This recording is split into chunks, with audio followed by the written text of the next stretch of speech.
Good afternoon, everyone, and welcome to the presentation of Southbrook Cottages, where we'll be showing and talking through the plans to build new affordable housing in Micheldever. I'm Derek Steele, the project manager in the New Homes team. Also presenting with me today is Paul Moss from Architecture PLB, who will be talking in more detail about the design. Paul Fazy from Architecture PLB and Andrew Palmer, head of New Homes, are also available to help answer some questions today. We're in some really strange times due to COVID, so we're trying to find new ways to engage with you. We would like to encourage you to submit questions in the chat function, which is at the top right corner of your screen. Okay, so we just need to go through some housekeeping just to let you know how the event will run today. You will be able to see the video of the presenters and the presentation. Myself and the other presenters won't be able to see or hear you. You will be able, though, to ask questions to myself and the other presenters through the Q&A function, like I said, at the top right-hand corner of your screen. To ensure questions are relevant and do not contain upsetting or offensive content, they will be screened first by the presenters. And we are under some time pressures today, so if we can't answer your question, we will answer your question on the FAQ document, which will be published next week on Friday the 21st of August. You will have until Wednesday the 19th of August to send your questions to the New Homes email, which is shown on the presentation, as you can see. And if you do know anyone that couldn't join us today, the session will be recorded and will be available to watch back on the website. Okay, so this is our first attempt at a live event, so we hope things do go smoothly. Please visit our website to give us some feedback after the event so that we can help improve for the next one. Okay, so a while back, earlier this year, we did a housing needs survey in Micheldever. We did basically need to understand what kind of house properties and housing is required in Micheldever. So we surveyed 141 households in total. The key findings were there is a significant need for 1 and 2 bed dwellings. 17% of you said that present accommodation wasn't adequate. 11% said that they had family who had left the parish in the last 2 years due to difficulty finding a suitable home, and 88% stated that you would like to stay within the parish. A further 78% said that they would support a small development of affordable housing in the parish, and this has led us to where we are now, where we'd like to show some plans of smaller units being developed in the local area. Right, so the next slide I have for you is about allocations. I was out last week hand delivering letters to residents on Southbrook Cottages. I did manage to talk to some of you, and there were some questions raised about how the properties would be allocated. Our allocations team have confirmed the following. You must have a local connection to the village or parish, and you must have an active Hampshire Home Choice application and a current housing need to be considered. You must also have a bedroom entitlement that suits your needs. For example, if you have a 1-bed need, you'd be suitable for a 1-bedroom flat. And as you can see on the slide, there is some further information about how the properties will be allocated. This PowerPoint presentation will also be available on the website at www.winchester.gov.uk/Southbrook Cottages. Also, whilst hand delivering the letters, I spoke to some residents, and there was some key issues raised around parking. Winchester Council are aware that there is a bit of an issue with parking up and down the street. So we've spoken with the parish, and they've also given us similar feedback. Residents have given us the same feedback as well. So today we are going to focus on this specific development, which is 6 affordable units on the garage site.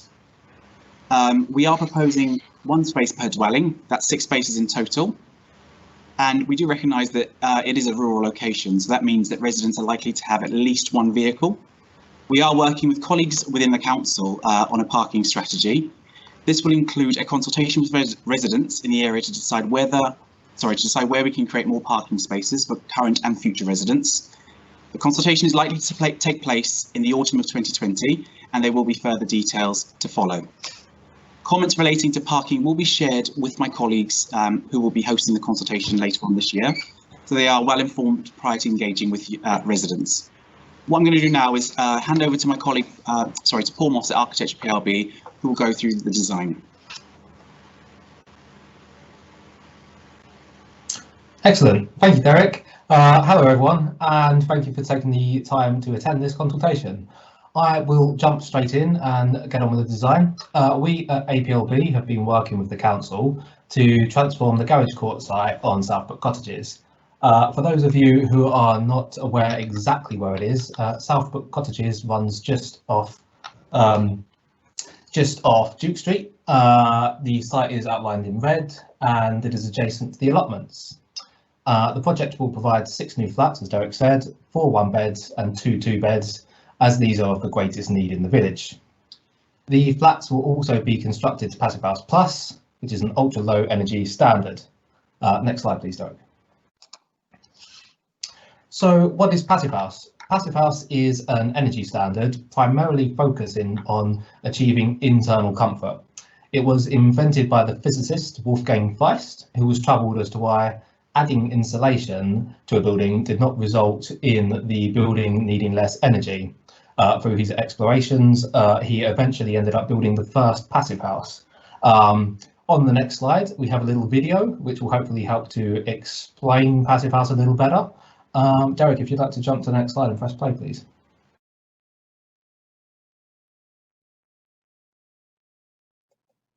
Passive house explained in 90 seconds.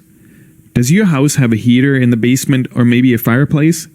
Probably also a central air conditioner or maybe a window unit. Did you ever wonder if it was necessary? In 1991, a physicist in Austria, Dr. Feist, built the first passive house. Here's what he did. 1. Proper insulation. It's just like wearing the right winter jacket, it also doesn't need a heater. 2. No air leakages.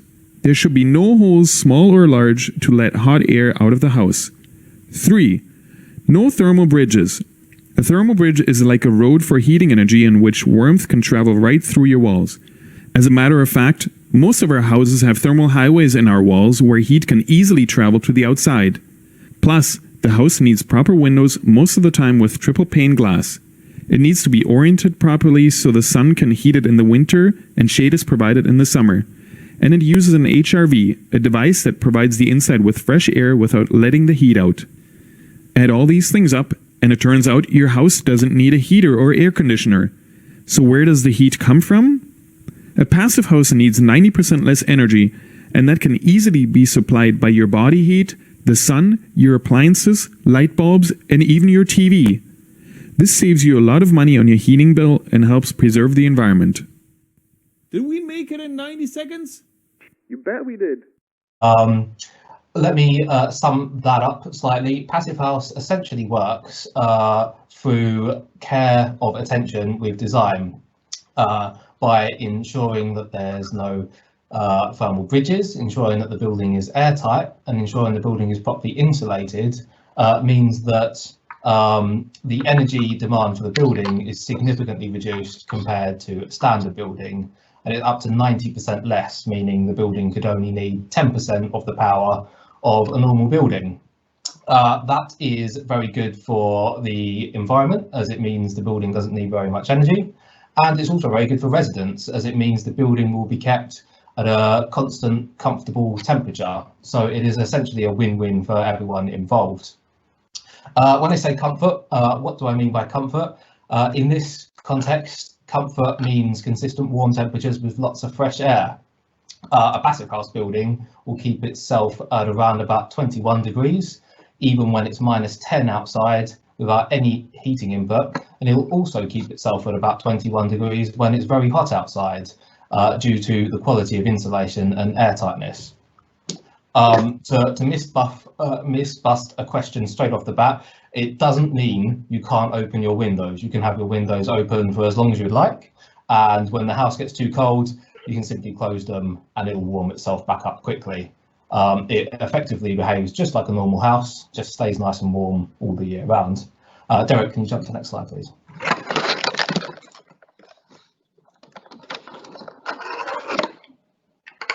Okay, so for Southbrook Cottages, we're targeting Passive House Plus. So what does that mean? Passive House Plus means the little energy that is needed for the building is provided by renewable technology. So in the case of Southbrook, this is done by using PV panels and ground source heat pumps. Where PV panels collect their energy from the sun and ground source heat pumps collect their energy from the ground, it means that the building can be powered entirely by the environment and will not be reliant on the national grid, which is excellent. Next slide, please.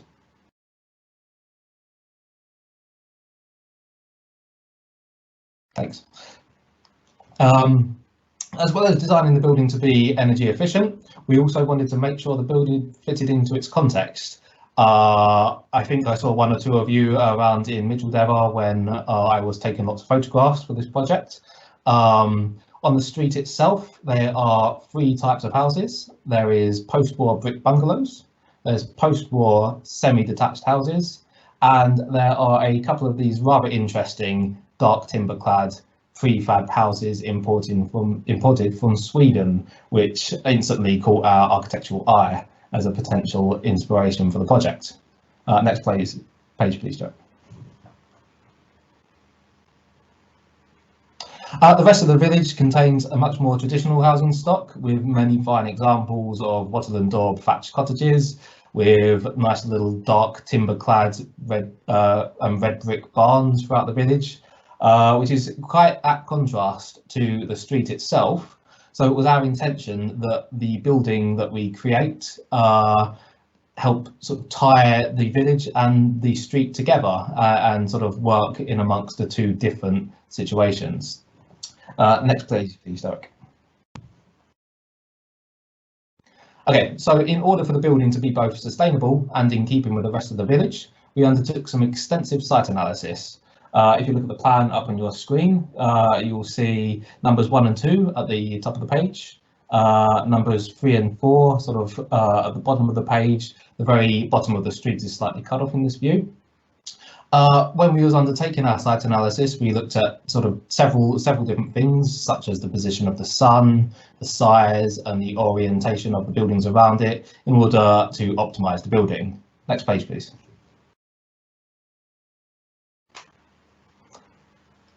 Okay, so from the site analysis even, we produced a list of key points to achieve with the project. Providing 1-for-1 parking, so we are providing 6 flats, so we'll be providing 6 parking spaces. We would like to provide better access to the allotment, so we'll be providing a paved path through as opposed to the grass verge that it is now. We are keen to make sure the building does not overlook any neighbouring properties, and we are trying to ensure that the building mimics the appearance of a house as opposed to urban flats to allow it to tie in with the rest of the street. Next page, please. So the shape of the building was derived from the neighbouring Swedish prefab houses. So what we did was we took the basic rectilinear form and the gabled roof shape and adjusted it ever so slightly to fit our internal requirements with a small extension to the rear. And then this way we could ensure that the building does not appear any larger than its Swedish neighbours, and from the street it looks as if it was another semi-detached house as opposed to a block of urban flats. Next page, please, Derek. So in plan, you'll see that the building is an L shape. So the long side of the L mimics the Swedish houses, with the short side being the extension to the rear. In plan, you'll see number 2 just creeping in at the top of the screen, and number 3, houses number 3 even, at the bottom of the screen. The thinnest part of the L is at the north of the plan, and this is to reduce its impact on numbers 1 and 2 so that it casts a minimal shadow into the properties. And the largest part of the L is at the bottom of the screen to maximise, or bottom of the site even, to maximise the amount of solar gains we can get on the PV panels on the roof. Next page, please.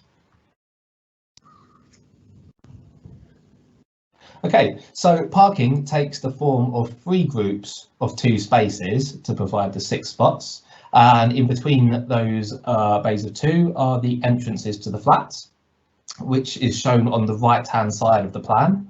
That you can see on the screen right now, and to the rear of the plan are the little garden spaces which overlook the allotments, and the each of the dwellings runs through the plan. Next page, please, Derek.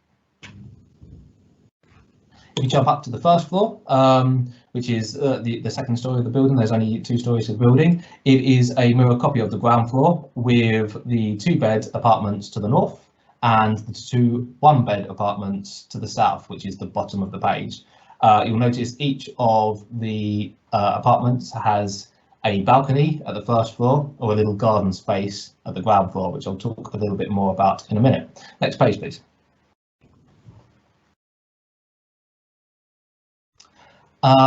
Externally, the building, as I mentioned earlier, is finished in materials that we have tried to make sympathetic to the street and also the wider village.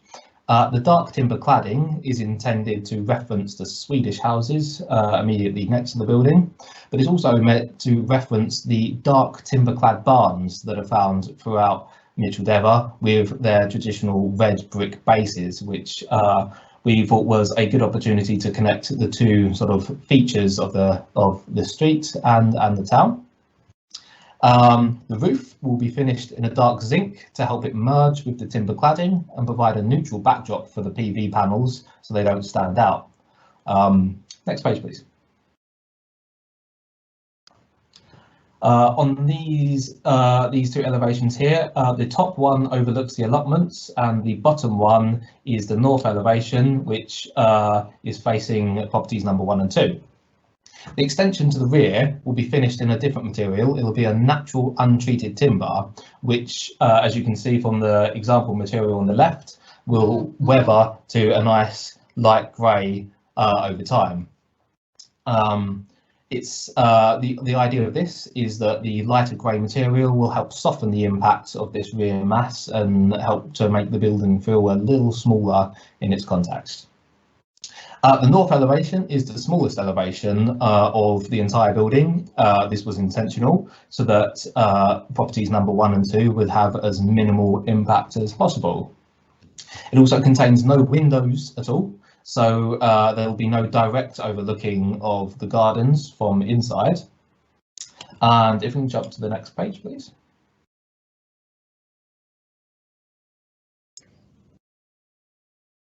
Okay, and here are a couple of little 3D views. The top is a view from number 1, Southbrook Cottages, and the bottom one is a view from the allotments.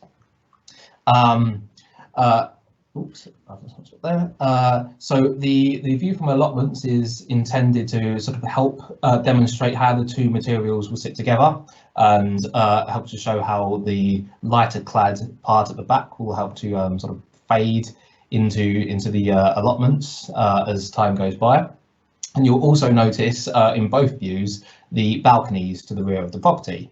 On the balconies that you can just about see, there are little louvered sections. These have 2 purposes. The louvered sections on the north side, which face properties number 1 and 2, will be angled in such a way that you will not be able to see through them when you're on the balconies. And the ones facing the allotments will be angled in such a way as to control the sun to prevent the building from overheating. Next page, please.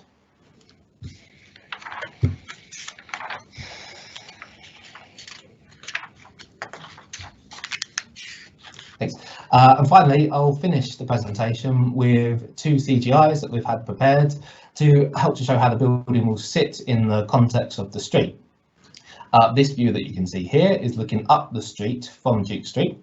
The building is in the middle of the view. The idea is that the dark timber of the building and its rectilinear form will sit sort of comfortably with its neighbour number 3 that you can see just beyond. And what we've done here is ensure that the roof size and shape and angle is of the same pitch and almost the same setback to allow it to really blend in with the street. Next page, please, Derek.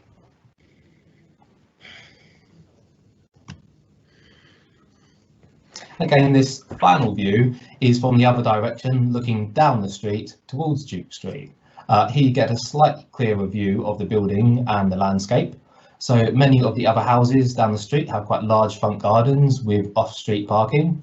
And what we tried to do with the building was mimic that as best we can with the space that we had available. So the building is set back and the parking spaces are divided into blocks of 2 with some nice landscaping in between them.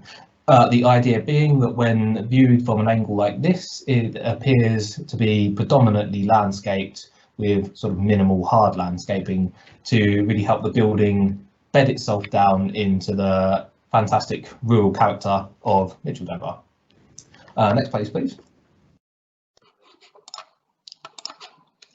Okay, there we go. Thank you for viewing the presentation.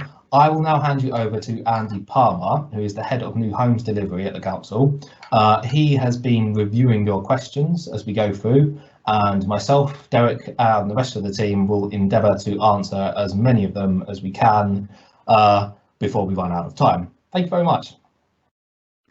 Thank you very much, Paul. That's a very interesting presentation of this of the scheme.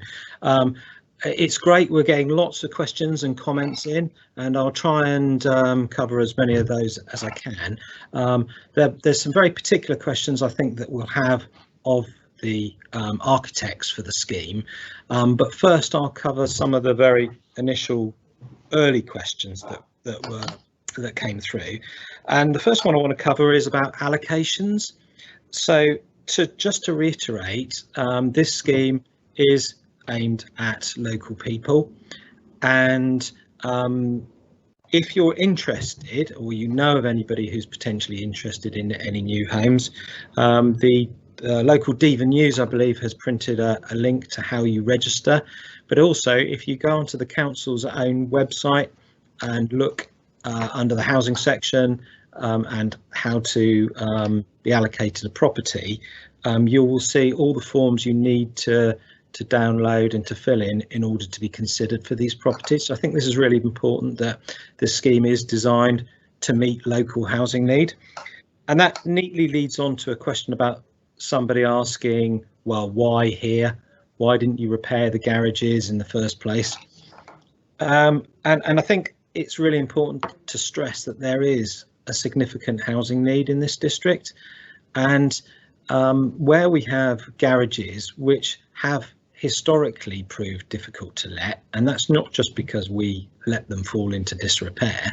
These garages have for some time not been fully utilised, whereas we have a massive housing problem. So what we've done across the district is to look at all of our garage sites, ones which aren't being used, we have earmarked for housing, and we've done some very, I think, very successful and award-winning schemes on some of our garage blocks. All of these are on our website, but in particular Westman Road garages.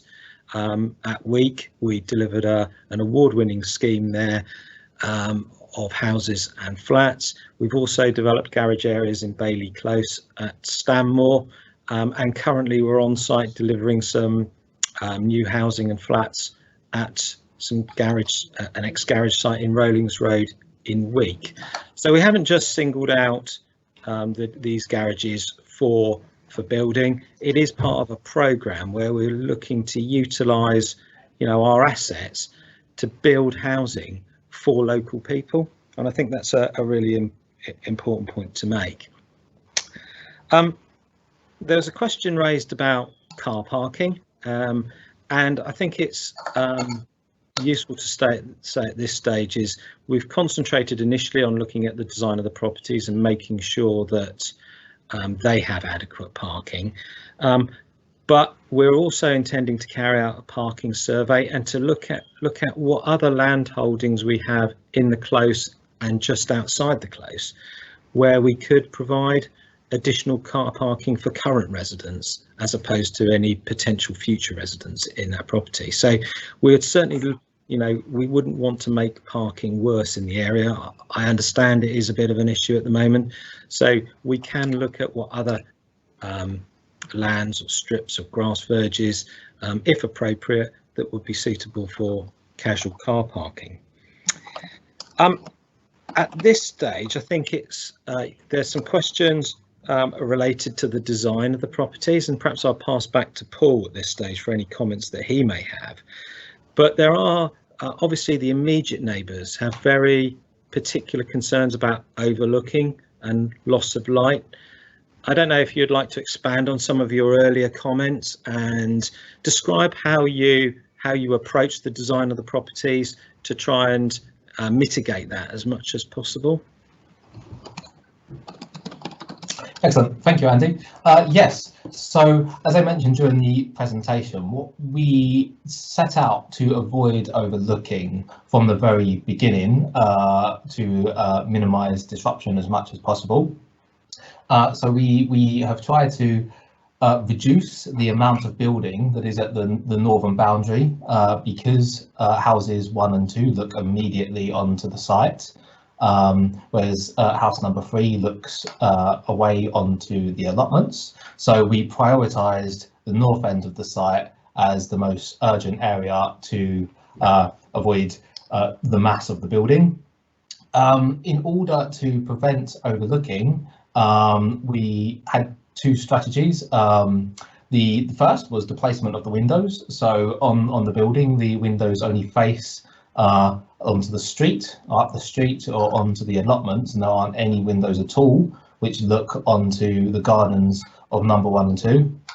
And the key area, I guess, for overlooking is the balconies, to which we have devised a strategy where we'll be using the louver panels, and they will be angled in such a way as to allow light to pass through them, but to not allow sort of a direct view through them. So if you were stood on the balcony, say, of flat number 4, which is the top flat in the image that you can see at the moment, immediately below the gardens of number 1 and 2, and looking at houses number 1 and 2, you wouldn't be able to see through the guarding or the screening on the balconies. You would have to physically lean around them and past the guardrail of the balcony to see in the gardens, which is sort of, we sort of wouldn't really envision anyone going to that effort. And the idea is that it makes it obstructed, so you sort of don't even look that way to begin with. And hopefully the angle of the building and the way the windows face towards the allotments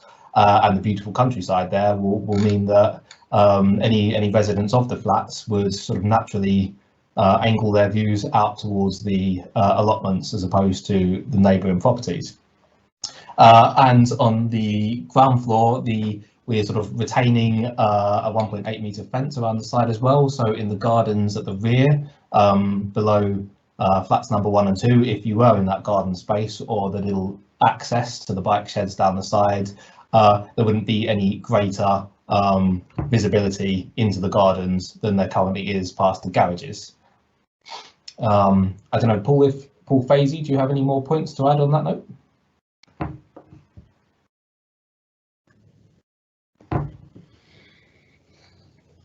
Okay, Andy, pass it back to you then, please. Sorry, I was muted there. Typical. It's only that oh gosh, I've lost my thread. Sorry, now that I was unmuted.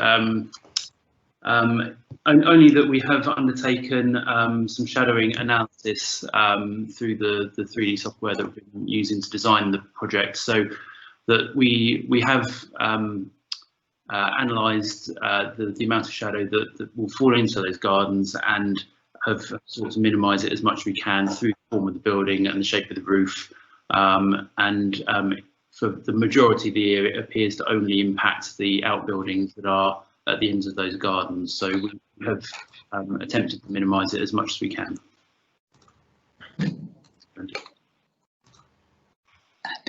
Okay, thanks for that, Paul. Can you say something about why balconies here? Because again, there's been some concerns about, do we have to have balconies? What was the thought process behind putting balconies in? Either, Paul. Well, it is to give the tenants of the flats on the first floor, the 3 flats on the first floor, a little bit of outside storage space. It is a rural village. They may very well end up acquiring a space in the allotments, and if they had tools to store or any sort of outside equipment such as that, it's only fair to provide them, or we felt it was only fair to provide them with some outside space that is private and inaccessible to anyone other than themselves to store that. Additionally, it could be used just as an additional living space outside to really optimize on the beautiful countryside of the area. I think if we didn't provide the balconies on the first floor, I think it would sort of unfairly balance the building between the first floor and the ground floor, where residents or people who were fortunate to get a apartment on the ground floor would have access to this lovely bit of garden space, and then tenants on the first floor would simply be stuck inside their own apartment, which isn't ideal. Cheers. Paul, did you have anything else to add, or? Maybe I could add something. It's Derek in the New Homes team. Since obviously we've just all been through a lockdown, I think it's quite important to provide private amenity space. Those confined in an apartment I need some form of outside space that can go in, that they can sort of use on their own if we have to experience a lockdown again. So I think that's why it's important for us to incorporate some the balconies and have some private amenity space. What I'm going to do is I'm going to hand it back to Andy to see what other questions we've got coming in. Andy, how are we doing with the questions? Yeah, certainly getting plenty of questions and comments in, which is really great because it keeps things flowing along. There's some more questions appearing about car parking, and clearly there are concerns that people won't be able to park outside their dwelling. How are emergency vehicles going to access the site and the close? So I think they're really important issues, but you know, I'm speaking for the designers of the scheme. That's all part of what we have to factor in as part of this design process, and that's why you know, what we're showing you today is our you know, first attempt. Well, it's not actually the first attempt, it's probably 6 or 7 iterations we've been through already, but it's to tease out any potential problems that there may be or particular concerns that people have. I think it's worth stressing that we haven't made a planning application yet, so none of this is set in stone. So I think an important component of this scheme is clearly going to be how we address car parking in that close. And I think, you know, and as I said earlier, I think we will want to do a parking survey. We will want to speak on an individual basis to all the people who live in the close to see what their ideas and thoughts are about how we can, you know, make sure we don't end up with a, you know, a terrible parking situation for everybody who currently lives there. And I'm just scrolling down. There was issues about overlooking of the allotments as well, whether people will have enough privacy from that. There's comments about how there's some comments here about the design of the properties, and I would point out that you know, design is always a contentious issue, and part of the planning process is to determine how well the accommodation or proposed accommodation fits within that current street. And I think Paul has explained that philosophy of how we got to that design in the presentation, but I don't know if the either Paul wants to make any further comment on that, on those design principles, because clearly there's lots of comments here about, you know, they don't fit. I mean, I don't necessarily agree with it, but perhaps, you know, you as architects could expand a little bit further on how you go about designing properties. Yeah, absolutely. I think a real key part of the design process is actually spending a lot of time in the area itself. I personally don't live in Micheldever, however, I have visited the site several times just to try and get a feel of the area and the atmosphere around the area, the space, and how people flow through the area, and that then sort of leads into slightly more formal analysis, looking at the size of adjacent buildings, their angle, the distance between buildings, and other points as well, such as sort of street access and access for vehicles or emergency vehicles as well. So really, it's a process that starts with, you know, initially trying to get a feel for the area, and then building upon that with research and evidence to try and position what we do in the best place that we can. There's a need for a certain amount of dwellings on the site, which has driven the scale of the building. So with that in mind, we then sort of take that need to get 6 dwellings on the site, and we take those volumes and really work through as many options as we possibly can to see how they could fit, whether bits end up too close to neighbours, or whether there's excess space or space not being properly used. And really it's a trial and error process with lots of testing that ultimately sort of ends up leading us to a solution that we think works in a relatively well way for the site.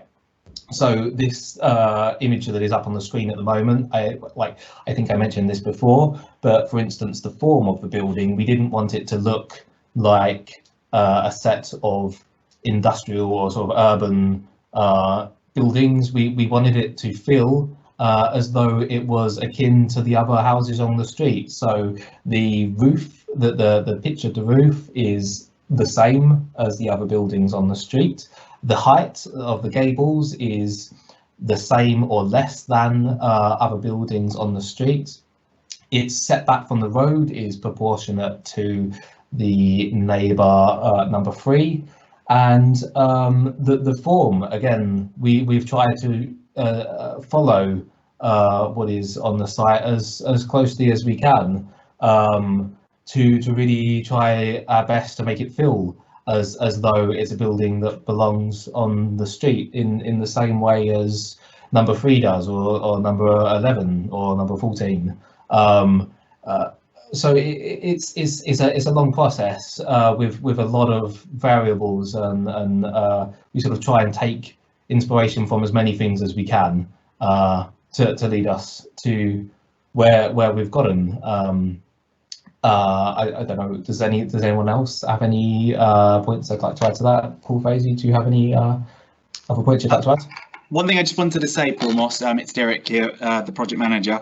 I think one really positive thing that I wanted to add is that we were really keen that from the street edge it looked like 3 houses, which I think you've done a really good job of achieving. So from looking at it from the street edge, it almost fits in with the houses because it looks like a row of 3 terraced houses rather than a block of apartments. Because I know that some of the comments I've received prior to this event have been around whether apartments is suitable for an area like Micheldever, but I think you've done a really good job of making it look like three houses really. And that's the only thing I wanted to add. Unless anything's got anything to add, I'll hand it back to Andy. I could add 1 or 2 points if that's of use. Yeah, of course. Go ahead, Paul. I mean, I think it's only really looking beyond Southbrook Cottages itself. I think Micheldever and most villages of this type, they grow up over time. They're a composite of lots of different types of buildings, different ages of buildings, and we have looked at the wider village to make sure that it picks up on the general feel of Micheldever as a village. So there's a lot of this dark timber, there's a lot of the red brick, and so those material choices and the traditional form have really come out of that analysis, so that it is hopefully a good contemporary addition to that historic evolution of the village. Thanks. I'll hand back to Andy at that point. Thank you, Paul. Yeah, I just seen a comment about the roof. Does it look a bit industrial? The roof material is chosen for a very specific reason, actually. Keen-eyed viewers of this will have noticed, as we've gone through, that the pitch changes from the front of the roof to the rear of the roof. This is for a very specific reason, and it is to optimize the angle of the photovoltaic panels that are not visible in this view because they face south and west, so they're on the other side of the building. You can just about see them in the corner of this view, right at the very back. If we used, for instance, tiles, they simply aren't able to maintain an effective waterproof layer when they're a steeper angle as the photovoltaic panels need to be at their optimal output. So what we have done is try to look at other materials that'll help us get to there. And really, I think again, drawing from the sort of the wider and more rural character of Micheldever, there are several instances of barns and farm outbuildings that we have also used as precedent for the building, that have this timber cladding, but then also feature corrugated roofs. That I admit would probably be a step too far into the taking the precedence quite literally. So what we have done is use a zinc roof, which is a metal standing seam, and that really is sort of the happy medium between allowing us to find a material that ties in colour with the rest of the building and also meets the performance figures that we need to get this building to be zero carbon, which is what we're aiming for, which is a very fundamental goal of the project, is to achieve that. Yeah. So just quickly, have you got any information on what the likely heating costs of one of these properties will be per annum? Just stretching the reaches of my knowledge of the project there. I believe it is literally sub £100 is one of the figures for the whole year. It could even be below 50, depending on the weather conditions throughout the year, because the building runs off the sun and the land, as opposed to the national grid. So it represents when the national average is way above £1,000 for running costs throughout a year. To have a building that could potentially be sub £100 is represents a fantastic saving for the tenants that will be living there. It means that they'll be able to use that money on other things that they would rather spend that money on than turning into heating. Which is another reason why achieving Passive House Plus was such a key goal for the project. Yeah, and what size are the properties, Paul? Sort of one bedrooms? Yes, so the one bedroom flats, they're 50 square meters, which probably doesn't mean a great deal, but it'll give you a living / kitchen room that's of a very comfortable size for two people or one person to be in. And again, a sizable living room. So on the plan that's just come up at the moment, you'll see the one bedroom flats at the bottom, which are a mirror copy of one another. So on the left hand side of the page, which is the west, overlooking the allotments, is the living space, which is a good 4 meters by around about 5 meters. It's a big room. And at the other end, facing the street, will be the bedroom with a slightly smaller window for increased privacy. But even so, for a double bedroom, it's approximately 3 meters by about 4 meters. So it is a big space. The 2-bed flats are naturally bigger than the 1-bed flats, as they would house more people. They've got a double bedroom and a single bedroom, and they are 62 meters squared in size. This isn't including the balcony, but again, it has a very large living room, so there'll be comfortable spaces to live in. And they've been designed for use of the ground floor flats would be suitable for the elderly, will be fully accessible, Absolutely. level access. So yeah, people could downsize from existing council properties in Micheldever. They would be prioritised for this scheme as local people. So I think we've tried to design them in such a way as that they will be available to as many people, local people, as possible, both old and young. So I think it's worth making that point. I've got a question that's come up about consultation, Derek, and probably best addressed by yourself. But what arrangements are we making for people who aren't so digitally enabled as the people who are watching this presentation at the moment? So what are we doing for residents who will find it difficult to interact through this presentation? So for those that live directly on Southbrook Cottages, they would have received this presentation pack that we're going through now. So I delivered those last week, Wednesday, I think it was. But also what we've done is we've, for everyone, there is an email address that they can email their comments, their views, any feedback that they have. But also there's a telephone number that they can call, and that comes through to the New Homes team. So we can have a discussion around the plans, and if they're unable to send an email, we're able to take that feedback over the phone and capture it. So we're encouraging people to get in touch with us if they haven't been able to do so through technology. Yeah. So they can give us a phone call. But also, like I was last week, I am probably at Southbrook Cottages quite on a regular basis. So I'm speaking to people when I am there. The difficulty is when you're caught off guard, not having the facilities to capture that information. So I think we were encouraging people to give us a call because of COVID. Like I said earlier on, it's very difficult to sort of be face to face with people. But we'd like people to pick up the phone and give us a call so that we can capture any feedback that they have. Yeah, and it's certainly worth pointing out at this point that residents are also encouraged to speak to their, say, 3 district councillors.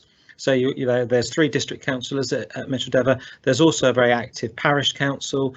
Anybody who doesn't want to necessarily speak to us, to the council, can certainly make their concerns, support or otherwise, to their local councillors, because they are their local elected representatives. So I think that's you know, that's worth pointing out for people at the moment. So we seem to have covered a fair amount of ground in terms of the questions.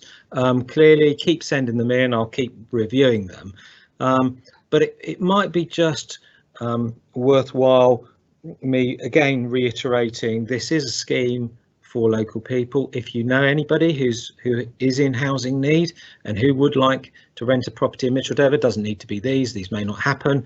At the end of the day, log on to the council's website, make sure you fill in an application form, because you won't be considered unless you fill in an application form, and the sooner you do that, the better, because a certain element of the register is based on a date order basis. So the sooner you get your application in, the better. Again, addressing another question, we are looking at other potential housing schemes in Micheldever. So we are working on Diva Close scheme, to looking at what capacity that site has for a few more houses. And we're also looking at making sure that there's adequate foul water drainage and sewage capacity in the community as well. So just to reassure people that across the village, we're trying to minimise the impact of any development. I mean, we can't hide away from the fact that this will have a visual impact on Southbrook Cottages, and it's the part of the planning process to judge whether the benefits of this scheme outweigh the harm, and that's the planning test that will ultimately be determined by the planning process and by members. And as I said earlier, this is, you know, the very beginning of the process, and we encourage people to get involved and to comment on the scheme. And if it's something that we can do, change the design or do something about, we will look at that, because now's the time to do it. And that leads on to, there was another question earlier about, well, shouldn't have we contacted people earlier about this scheme?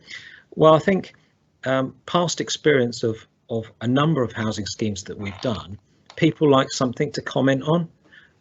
So we come to you with some what we consider to be well thought out designs to actually show you, so that you can then critique or agree or not agree with them yourselves. So again, I just keep encouraging people to keep engaged with us and keep sending in comments. Speak to your local members, speak to your parish council, and we'll do what we can in terms of meeting those concerns. And clearly we have a further piece of work to do around car parking. So we will be contacting you for what solutions there may be to offset any parking problems in that particular location. So I think we're probably done with questions and comments on this, and just really I'll sort of hand back to Derek now to just conclude and give you a brief rundown of what happens next. Thank you, Andy. So just wanted to say thank you first of all to all the presenters, and also back office. I've got some very helpful people next to me who have been doing some hard work to make this happen. But also thank you to everyone for joining. We can see that there's quite a number of people that have joined today, quite a lot of questions that have come through. Please head over to our website to give us some feedback on how this process has gone. I want to hold our hands up and say I think we've done a really good job. We have had some issues with the camera, my camera, which the stand unfortunately did break, so you probably missed half of my face for the first 10 minutes, which probably isn't a bad thing. And also, if you've got any questions, please send us an email after this event. You will be able to watch this back on our website once we've uploaded it later, either today or on Monday. So please share the word with those that weren't able to attend today. You can send any queries to us to newhomes@winchester.gov.uk, or you can give us a call on the number which is shown on the presentation, which is also on the website and on the invites that you would have received in the post and online. If you're watching this back, I just need to say, a bit like they do on TV, if you're watching this back, the Q&A function will not work, so you will need to email us or give us a call to give us your feedback. You have until Wednesday the 19th of August to ask more questions. The FAQ document will be available from Friday the 21st, which will be published on the Citizen Space page where you've accessed all this information. So that's it from myself and those that have presented today. Thank you very much and have a good weekend.